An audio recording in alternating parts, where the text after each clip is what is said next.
I have the tank down. It's got the wrong pump. Just gotta order it, and it's another one from AutoZone. And here's an idea. A little cap over here. You can get that at Home Depot. It's 1.5 inches.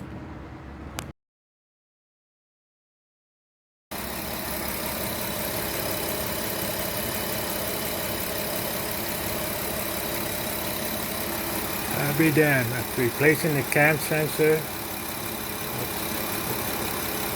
replace the air intake sensor, and I'll change the crank sensor.